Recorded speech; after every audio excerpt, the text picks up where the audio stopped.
अन्ताणम्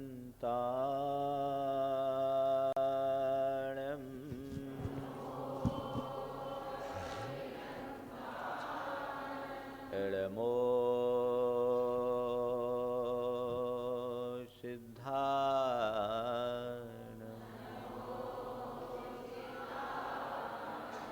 इळमो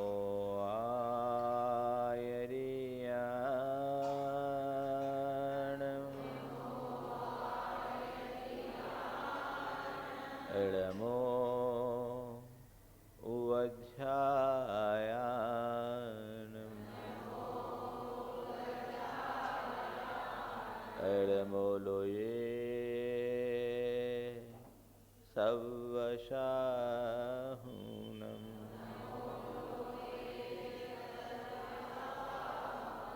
एसो पंचिनमुयारो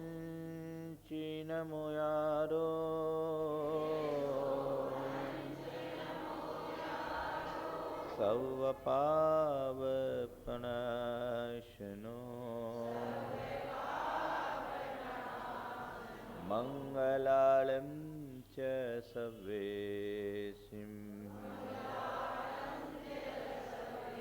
पढ़मं ओ मंगलम।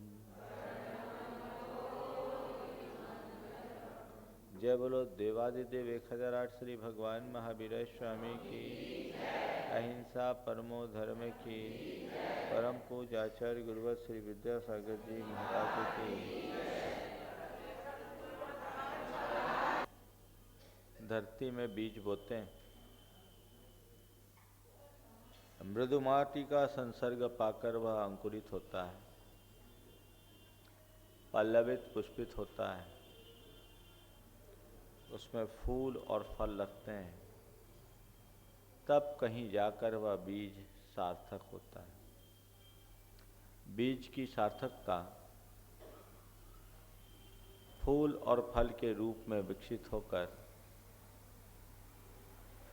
पुनः बीज रूप परिणत होने में।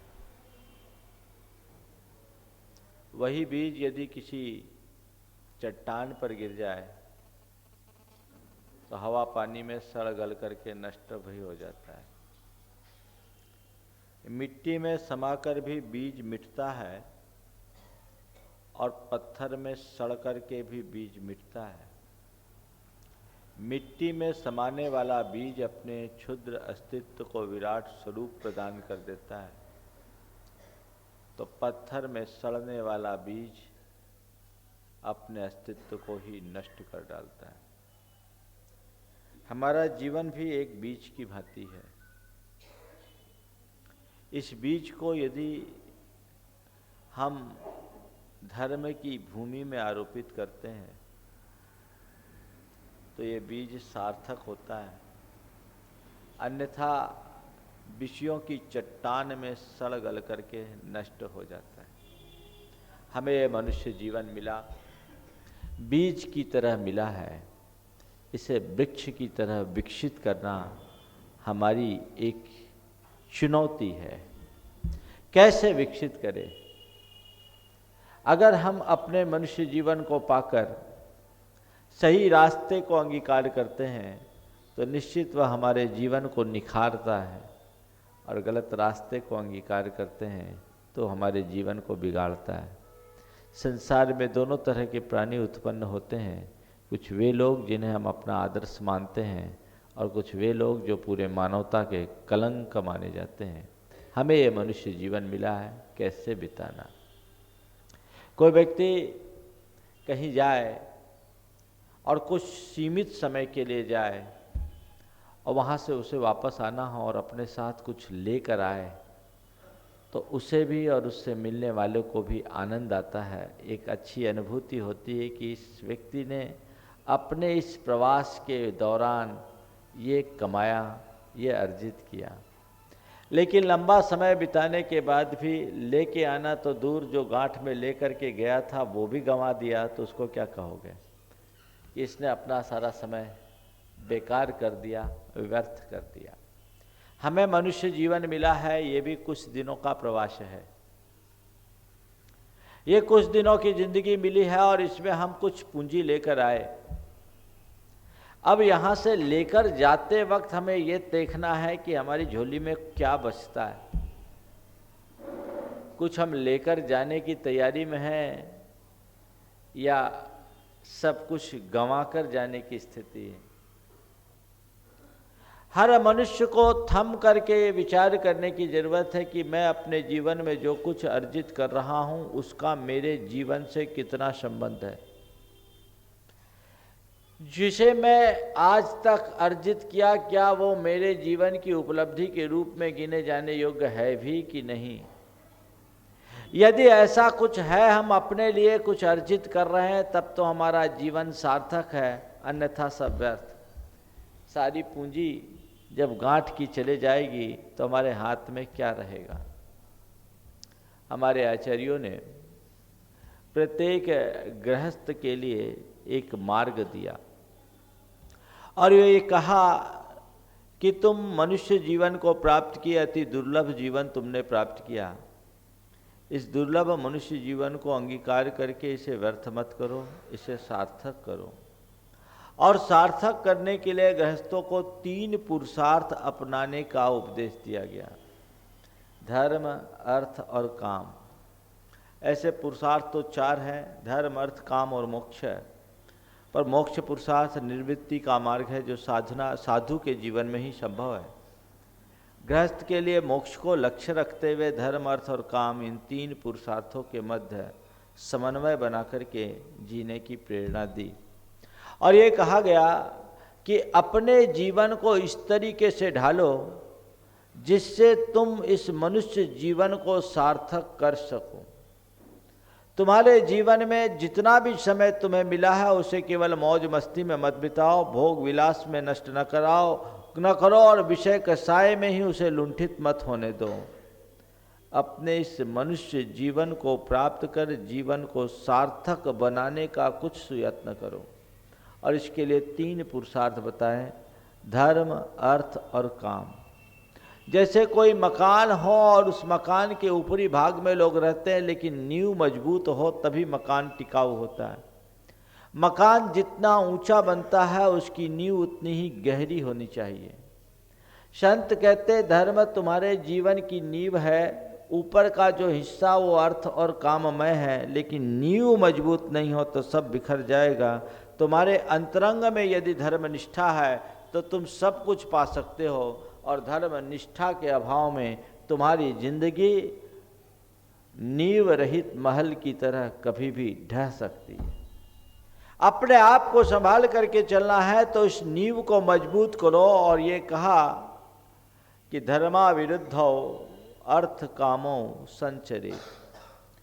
अर्थ और काम का तुम आश्रय लेते हो, ये तुम्हारे जीवन में बड़े उपयोगी भी प्रतीत होते हैं, लेकिन इसको धर्म के अविरुद्ध होना चाहिए। धर्म के अविरुद्ध अर्थ और काम। अर्थ का मतलब क्या? पैसा। हर आदमी की जिंदगी की जरूरत एक पैसा है। बिना पैसा के गृहस्थ की गाड़ी नहीं चलती। बिल्कुल ठीक, जीवन के गुजारे के लिए पैसा कमाना समझ में आता है, पर पैसा कमाने के लिए जिंदगी गुजार देना समझ से परे है। जीवन के गुजारे के लिए पैसे की जरूरत है, पैसा कमाओ। अर्थ के अर्जन करने की छूट हमारे संतों ने दी और ये कहा कि अर्थ कमाओ नहीं, अर्थ का पुरुषार्थ करो। सामान्य रूप से अर्थ को अनर्थ का मूल कहा जाता है, लेकिन ये हमारे भारतीय तत्व चिंतकों की विशेषता है जिन्होंने अर्थ को भी पुरुषार्थ की संज्ञा दी, क्योंकि जीवन के निर्वाह का यही साधन है और जीवन इसके बिना तुम्हारा चल नहीं सकता। इसलिए अर्थ के अर्जन करने की बात की, पर एक हिदायत साथ में जोड़ दी कि अर्थ तो अर्जित करना, पर उस पर धर्म का अंकुश रखना। धर्म के नियंत्रण में यदि व्यक्ति अर्थ का अर्जन करता है तो जीवन में कभी अनर्थ नहीं होता। जीवन के निर्वाह के लिए पैसा कमाना है, कितना कमाना ये निश्चित करो और कैसे कमाना ये निश्चित करो। धर्म हमें यही बताता है कि देख, पैसा तुम्हारे जीवन की सेकेंडरी है, सर्वोपरि तत्व पैसा नहीं है। जीवन ऊपर है, पैसा नीचे है। जीवन के निर्वाह के लिए जीविका है और जीविकोपार्जन के लिए अर्थ का अर्जन किया जाता है, लेकिन जीवन और जीविका के बीच की भेद रेखा को कभी विस्मृत नहीं करना चाहिए। जीविका से जीवन का तत्व ऊपर है। अगर जीवन है तब न जीविका। जीविका किसके लिए? जीवन के लिए। जीविका जीवन के लिए है, जीविका के लिए जीवन नहीं है। पैसा कमाना, कितना कमाना, आपने कभी विचार किया? धर्म कहता है जितने में तुम अपना जीवन खुशहाली से बिता सको उतना कमाओ, बाकी उसका कोई अंत नहीं। महाराज, आपको क्या अनुभव? आज तो दुनिया पैसे वालों की है। गांठ में दाम है तो सब पूछता है, बिना पैसे के कोई पूछता भी नहीं। ठीक है, पैसे की तुम्हारे लिए चाह और आज की सामाजिक व्यवस्थाएं अर्थमूलक हो गए, सारे सामाजिक मूल्य अर्थ प्रधान हो गए। अर्थ का अर्जन करो, लेकिन ये भी तो देखो कि पैसे के पीछे भागना कितना पागलपन है। विचार करो, उन लोगों की अंधी दौड़ में मत दौड़ो जो केवल पैसे पैसे के पीछे सारी जिंदगी दौड़ते हैं और पैसे का सुख भी नहीं भोग पाते। पैसा कमाए, धर्म हमें एक सीमा रेखा खींचने के लिए देता है। कितना पैसा कमाए? लिमिट बताऊं? 2 करोड़, 4 करोड़, 10 करोड़, 20 करोड़ नहीं। तुम्हारी जितनी ताकत है उतना कमाओ। महाराज, ऐसा तो हमने सोचा भी नहीं था कि आप ऐसा उपदेश देंगे। हम तो अभी तक यही सुनते आए हैं कि कम से कम कमाओ, ज्यादा लालच मत करो, और आज आप कह रहे हो जितना कमाना कमाओ। मैं फिर से दोहरा रहा हूं, सोच समझ के बोल रहा हूं। तुम्हारी जितनी ताकत है कमाओ, लेकिन बस 3 बातों का ख्याल रखो। धर्म क्या कहता है? जहां तुम्हारी मन की मस्ती खत्म हो जाए, ब्रेक लगा दो।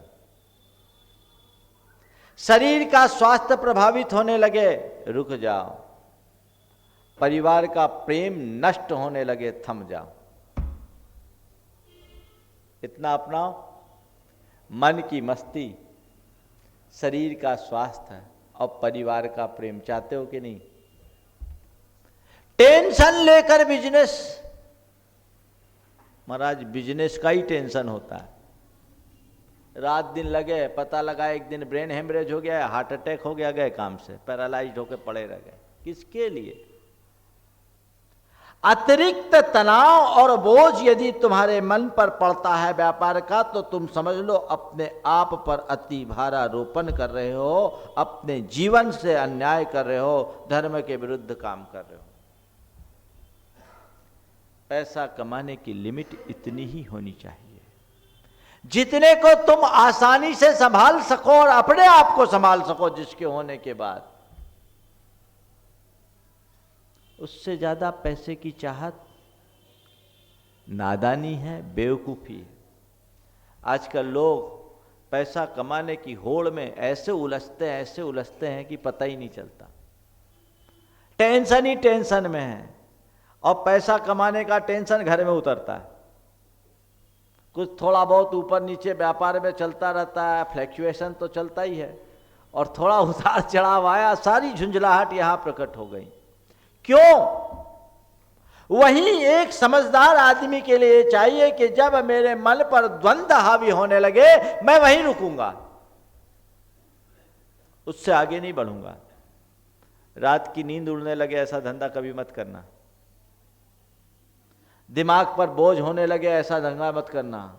और इतने उतार चढ़ाव का धंधा मत करना कि कल तुम्हें डिप्रेशन का शिकार होना पड़े। मन की मस्ती, शरीर का स्वास्थ्य, व्यापार इस तरीके से कर रहे हो कि खाने का वक्त नहीं निकल रहा है, तुम अर्थ पुरुषार्थ की सीमा से बाहर जा रहे हो। संत कहते पैसा जीवन के गुजारे का साधन है, साध्य नहीं। इस बात को कभी भूलना मत। साधन और साध्य के भेद को समझ करके चलना। यही मेरे लिए सब कुछ नहीं है, ये साधन है, साध्य नहीं है। जीवन के लिए पैसा कमा रहे हैं, पैसा के लिए जीवन नहीं। 2 वक्त समय पर रोटी खाने का समय नहीं निकल रहा है, तुम सीमा का उल्लंघन कर रहे हो। आखिरी में पछताओगे। तुम्हारे द्वारा जोड़ा हुआ पैसा तो यहीं छूट जाएगा, लेकिन जिंदगी का जो रस है, जो आनंद है, वो नहीं ले पाओगे। शरीर का स्वास्थ्य प्रभावित होने लगे, रुक जाओ, ये ओवरलोडिंग है। कहते ओवर एस्टिमेट और ओवरलोड दोनों नहीं होना चाहिए। अपनी तृष्णा, अपनी आसक्ति को नियंत्रित रखो। जब तुम्हारे शरीर का स्वास्थ्य प्रभावित होने लगे, अपने आप को रोक दो कि नहीं, इतना काम मुझे नहीं करना है। 8 घंटे व्यापार करके मैं अपनी जिंदगी का गुजारा आनंद से कर सकता हूं, तो अपने आप को 16 घंटे क्यों ड्यूटी दूं?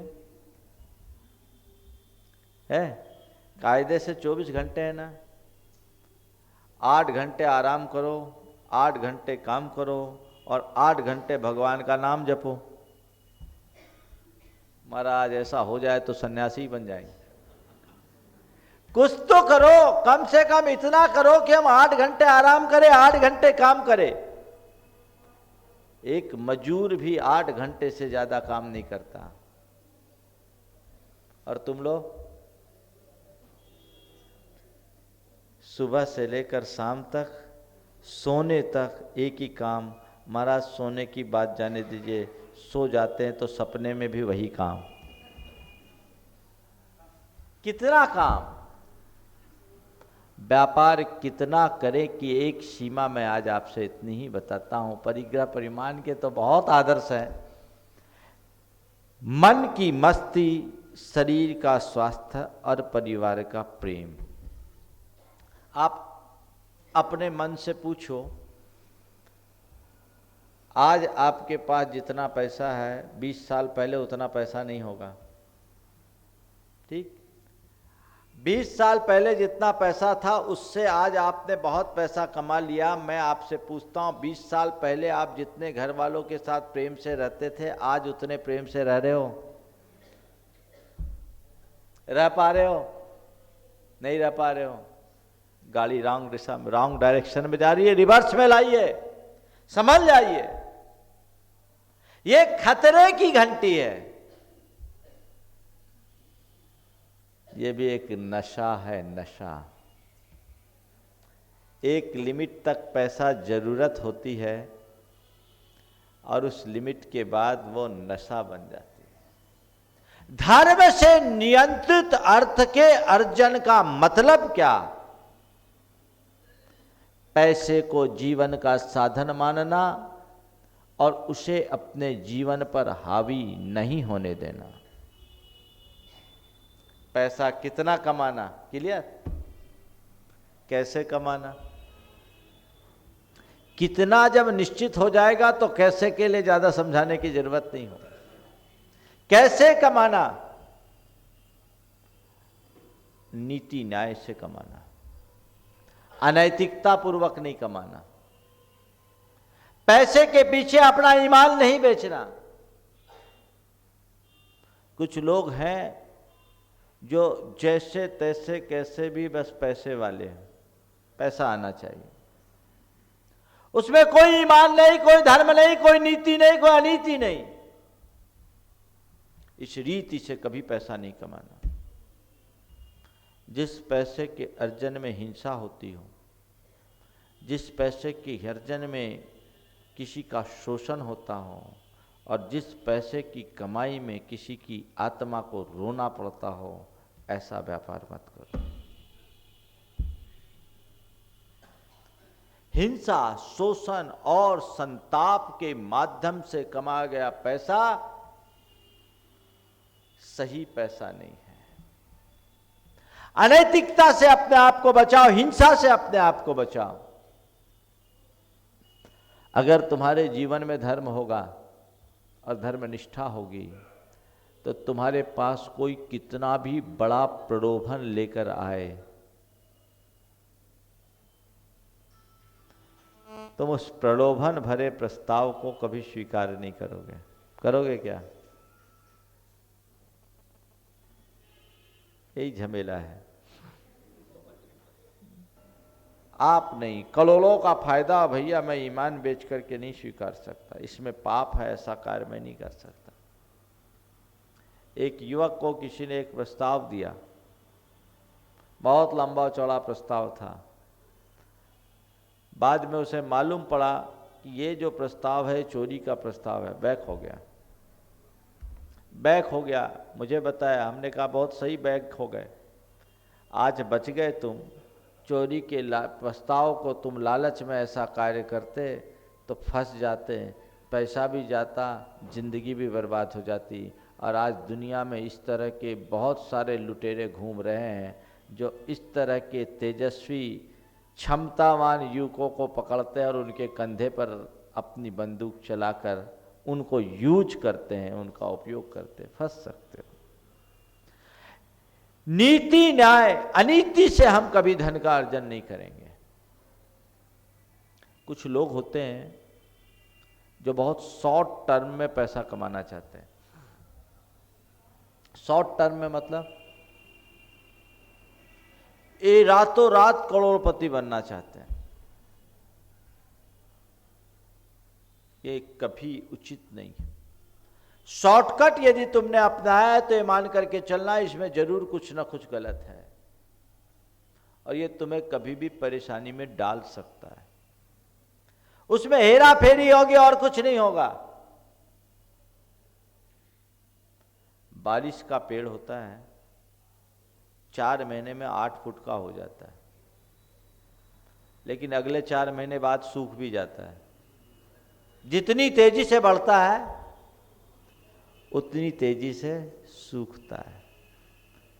इसके विरुद्ध बरगद का पेड़ आपने देखा, 8 फुट का होने में 5 बरस लगता है।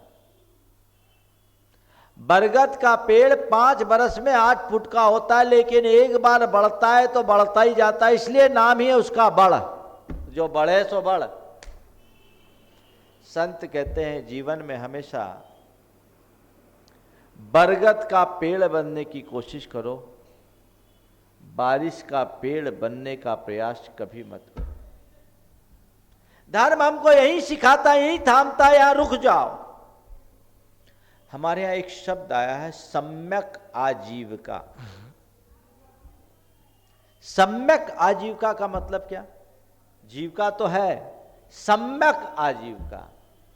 सम्यक आजीविका मतलब ऐसी जीविका जिसमें पाप न हो, नैतिकता हो, प्रामाणिकता हो और जो आजीविका हमारे जीवन पर भार न बनती हो।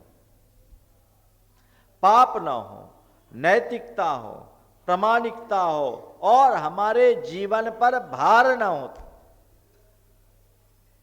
पाप मूलक कोई जीविका मत करो, हिंसा का कोई उद्यम मत करो, जिसमें क्रूरता है वैसा कोई काम मत करो।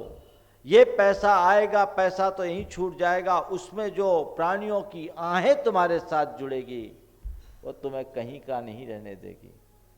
चर्म निर्मित वस्तुओं का उद्योग लगाना, उनका व्यापार करना, शराब जैसे निंद वस्तुओं का व्यापार कराना तथा पेस्टिसाइड कीटनाशक आदि का व्यापार कराना, ये सब महान क्रूर कर्म है। क्रूर कर्म की श्रेणी में अन्य अनेक कर्म बताएं जिसमें साक्षात जीवों की हिंसा होती हो। ऐसा पाप मूलक व्यवसाय कभी मत करना। पैसा तो कमा लोगे, बेशक कमाओगे, लेकिन वो पैसा तुम्हारे काम में आने वाला नहीं। इस तरह के व्यवसाय से अपने आप को बचाओ। व्यवसाय चुनते समय सावधान हो जाओ।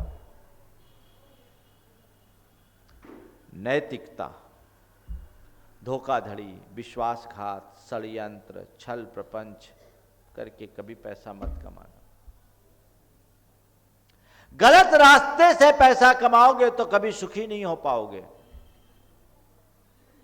आजकल दुनिया में ऐसे लोग बहुत हैं जो ढेर तरह के अनैतिक रास्ते अख्तियार करके पैसा कमा लेते हैं, लेकिन उनके जीवन को देखो, सारा जीवन कभी अस्पताल तो कभी कचहरी के चक्कर लगाने में ही कट जाता है।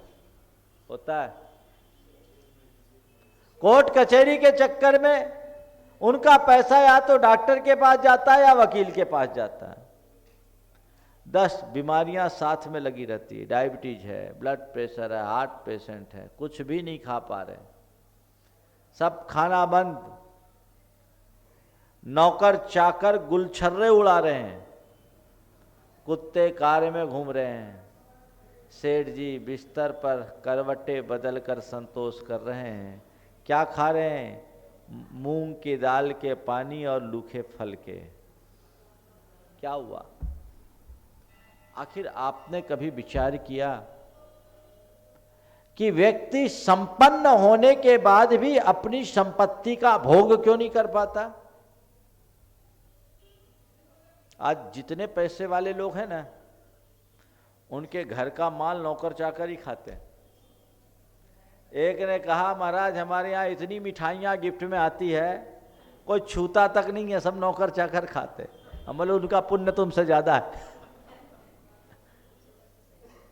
सेठ को रसोइये ने थाली परोसी, सेठ खाने के लिए पहुंचा, थाली में रोटी देखा, रोटी बिल्कुल घी से डूबी हुई। सेठ ने गुस्से में पूछा, ये इतनी घी रोटी में क्यों डाल दिया? रोटी में इतने घी क्यों डाल दिया? रसोइया नजदीक में आया, कहा सेठ जी क्षमा करो, गलती से मेरी थाली आपके पास आ गए। रसोइया खा सकता, सेठ नहीं खा सकता। क्यों?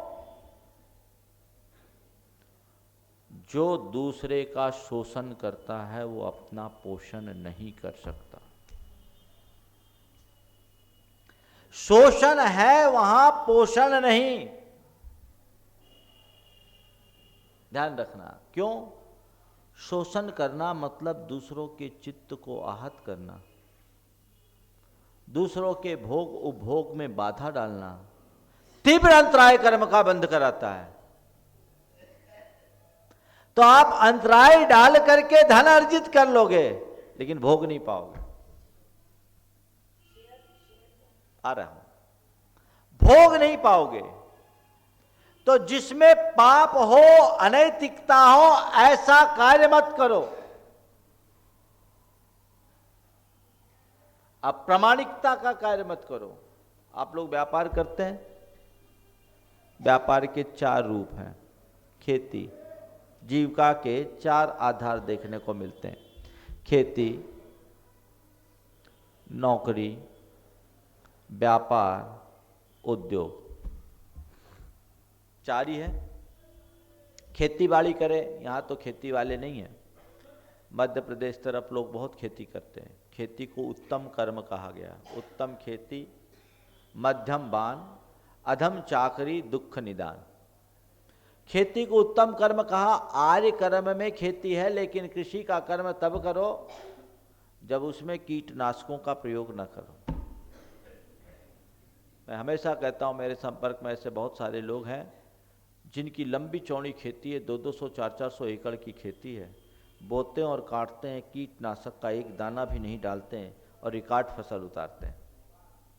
क्योंकि बीज नहीं फलता, मनुष्य का पुण्य भी फलता है। तो खेती करने में यदि कीटनाशक का प्रयोग कर रहे हैं तो वो साक्षात संकल्पी हिंसा है, पाप है।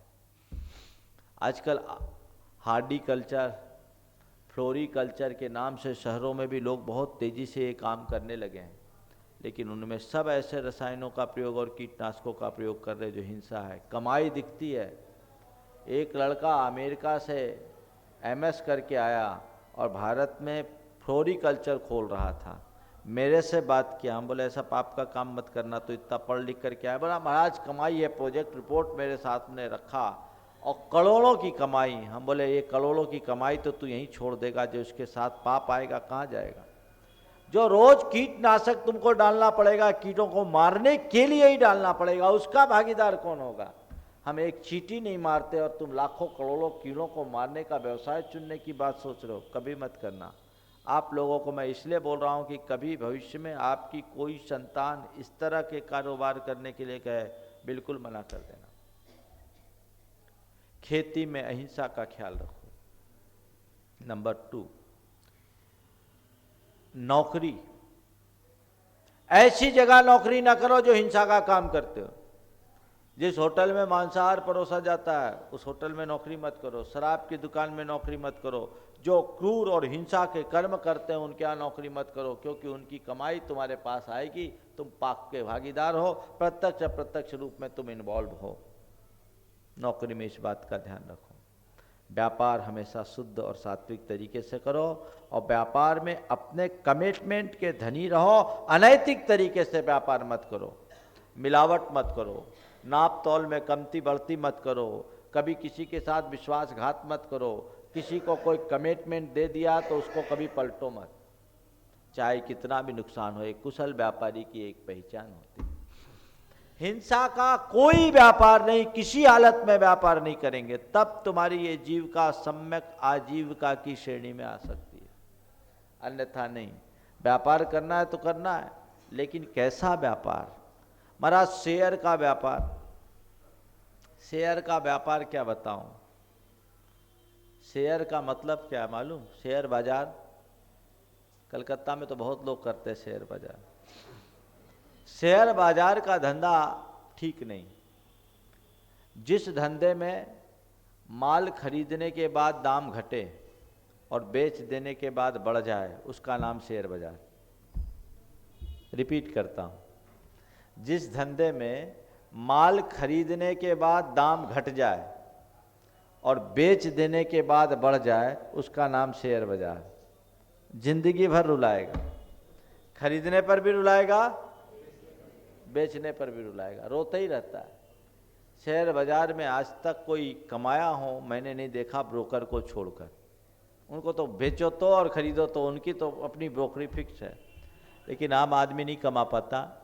शेयर का अगर आपको काम करना है तो कभी भी उसमें फ्यूचर फाटका का काम मत करना, ये एक प्रकार का सट्टा या जुआ है, पाप का कर्म है। दूसरा, शेयर में अगर आप डिलीवरी में लेते भी तो ऐसी कंपनी का शेयर लीजिए जिसका कोई भी हिंसक प्रोडक्ट नहीं होता। जो हिंसा की सामग्री बनाती है उस कंपनी का आप मत लीजिए। आईटी सेक्शन में ले लीजिए और अलग अलग इंडस्ट्रीज में ले लीजिए, कोल इंडिया में ले लीजिए, पेट्रोकेमिकल्स में ले लीजिए, इसमें उसमें ले लीजिए, मुझे पता नहीं कौन कौन सी कंपनियां हैं, लेकिन जिसमें हिंसा हो उस कंपनी का शेयर कभी मत लीजिए। और एक बात मान करके चलना, शेयर का काम करना यानी जिस दिन तुम शेयर लो उस दिन अपने रुपये को कागज मान करके छोड़ दो।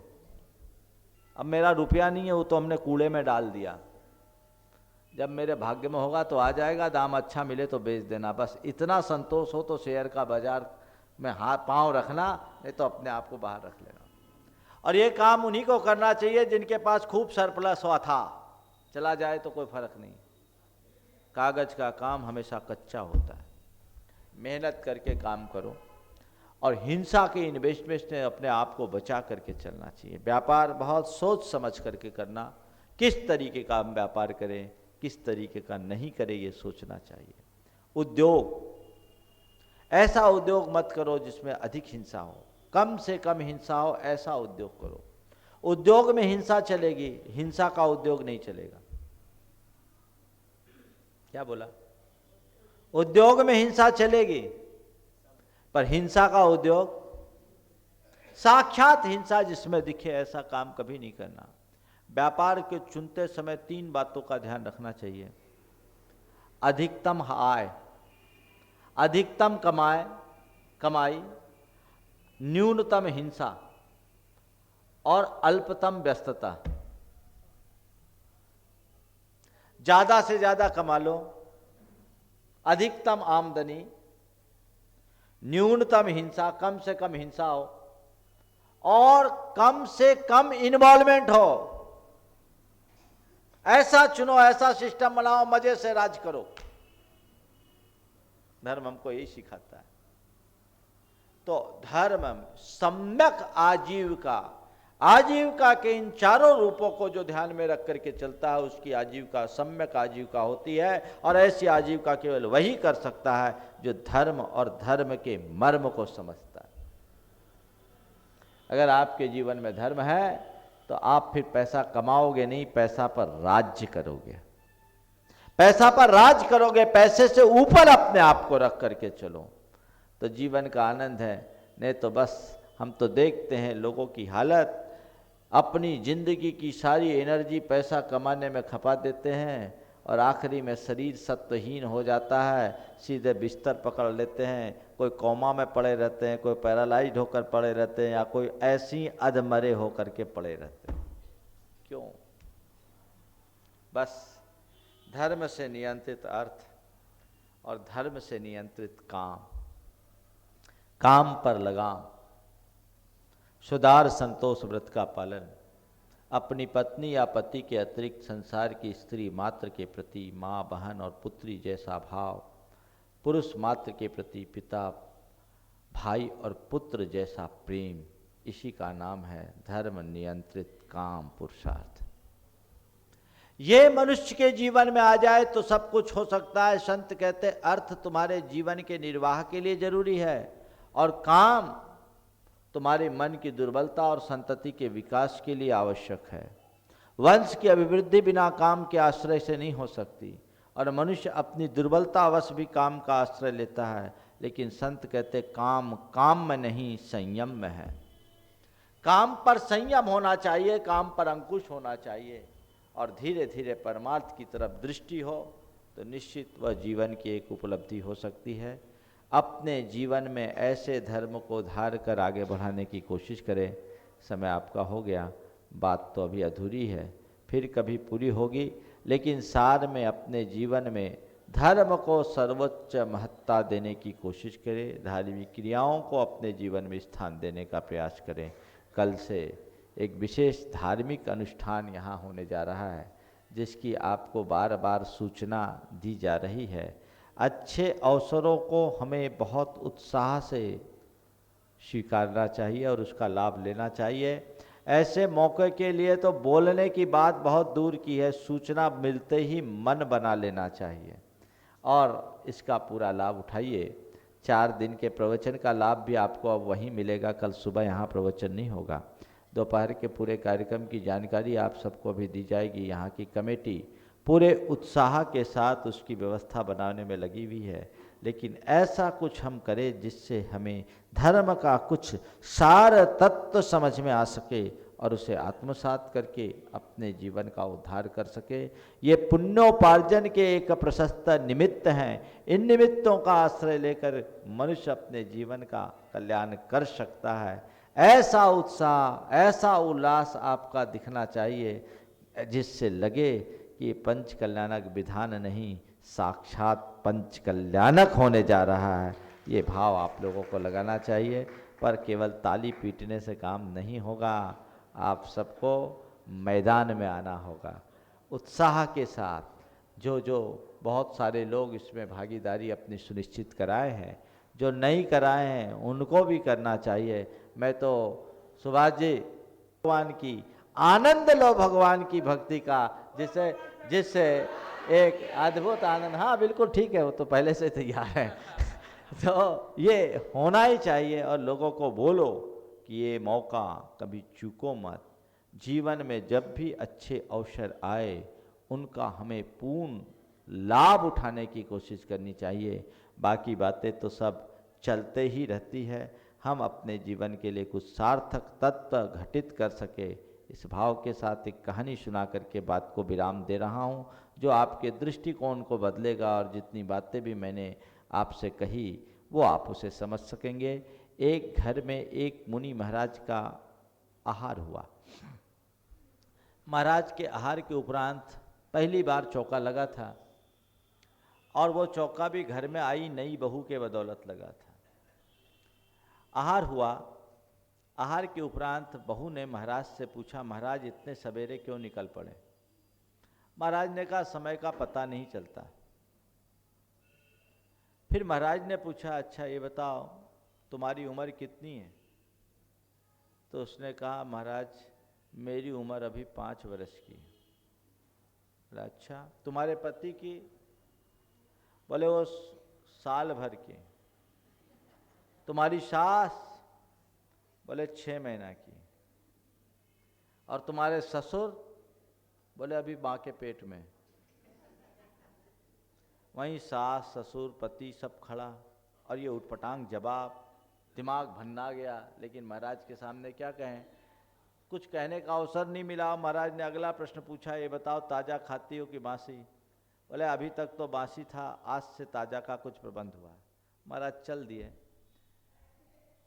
उसके सेठ सास उसके ससुर और पति महाराज को छोड़ने के लिए गए, और बाद में महाराज से कहा कि महाराज ऐसे हमारी बहू है तो बहुत सुशील, पर पता नहीं आज उसको क्या हो गया। आपको जो बातें बताई बड़ी उटपटांग बातें की है, हमें क्षमा करें। महाराज आप ठीक टाइम पर आहार के लिए आए, आपसे बोलती इतने सवेरे क्यों निकल पड़े? तो महाराज ने कहा तुम्हारी बहू बहुत तत्वज्ञानी है, उसने जो पूछा उसका अर्थ अलग है। बोले क्या? उसने ये नहीं पूछा कि इतने सवेरे आहार को क्यों आ गए, उसका कहना था इतने सवेरे क्यों निकल पड़े, यानी भरी जवानी में मुनि क्यों बन गए। मैंने जवाब दिया समय का पता नहीं चलता, कब किसकी मौत आ जाए कोई भरोसा नहीं। बोले महाराज लेकिन जो उम्र वाली बात तो कुछ समझ में नहीं आया। बोले उसका उत्तर उसी से पूछो। सेठ आया, ले ये क्या कर दिया तुमने आज महाराज को, तुम 25 साल की जवान बहू अपनी उम्र 5 वर्ष बताती है। बोले पिताजी मैं अपनी असली जिंदगी जन्म अपना असली जन्म उसी दिन से मानती हूँ जिस दिन से मेरे अंदर धर्म के प्रति श्रद्धा जगी। आज से 5 वर्ष पहले मेरे अंदर सदगुरु की कृपा से धर्म की निष्ठा जगी, तो मैं अपनी उम्र को मात्र 5 वर्ष आंकती हूँ, बाकी 20 वर्ष तो व्यर्थ हो गए। हमारे पतिदेव अभी साल भर से मेरी शादी के बाद धर्म से जुड़े हैं, तो मैंने उनकी 1 साल की आयु बोली, और हमारी सासू माँ 6 महीने से सही तरीके से धर्म कर रही है, सो मैंने उनकी आयु 6 महीने की बता दी। और रहा सवाल आपका, तो अभी तक आपके मन में धर्म का सच्चा श्रद्धान जगा नहीं। आप धर्म भी व्यापार के हिसाब से करते हो कि हमारे व्यापार में कमाई बढ़ जाए इसलिए धर्म। इसलिए मैंने कहा अभी धर्म को सीखने की शुरुआत है, माँ के पेट में है, अभी बाहर नहीं निकले। बोले बनाया तो सब ताज़ा ताज़ा था। बोले नहीं बनाया ये ताज़ा नहीं, अभी तक हमारे इस घर में कोई भी पुण्य का अनुष्ठान नहीं हुआ, पाप पुण्य का हुआ है। आज पहली बार सतपात्र को आहार दान देकर पुण्योपार्जन हुआ, इसलिए हमने कहा आज तक तो इस घर में बासी चलता था, आज से ताज़ा का प्रबंध हुआ है। बस ज़्यादा कुछ नहीं कहना चाहता, अपनी अपनी उम्र का आकलन कर लेना और बासी खाना बंद कर देना, जीवन धन्य हो जाएगा। आपको खूब ताज़ा पुण्य कमाने का अवसर मिल रहा है गुलमोहर के पार्क में।